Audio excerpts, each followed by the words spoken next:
Hello students, today we are going to learn what is angles. See, when two rays are originated from same point, an angle is formed. The corner point is called the vertex. See, as you can see here, the two rays, the ray OA, it is a ray, and ray OB, it is also a ray. It is originating from a single point, which is the point O, which is called the vertex here. So an angle is formed when two rays are originated from the same point. This corner point is called vertex. Ray OA and ray OB are called arms of the angle, and point O is the vertex. So an angle, see, this is the angle which we measure. This is the angle which we measure, which is can be denoted by x also, y also, angle x, angle y.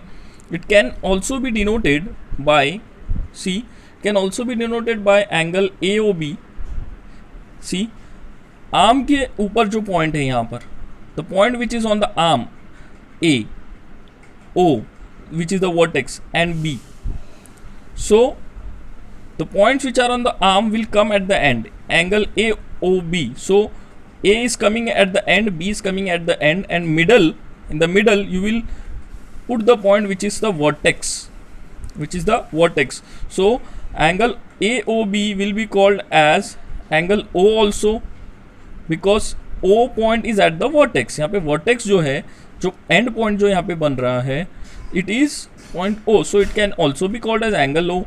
It can also be called as angle AOB, or it can also be denoted as angle X, or it can be also be called as angle X. Okay, so let's move ahead. Another thing we have here is acute angle. Okay, acute angle is an angle which has angle which is less than 90 degree. Here the angle is less than 90 degrees. So what do you mean by 90 degree? 90 degree is an angle which is formed by two straight lines. Okay, here it is, see here, it is formed by two straight lines, but the angle which is formed here, when you measure it with a protractor, it is 90 degree. It has two straight lines in the direction of 90 degree. So when the angle here is less than 90, see, you can see the angle which is formed here, it is less than 90. It is not greater than 90. 90 से कम है ये. Okay, so then it is called as an acute angle.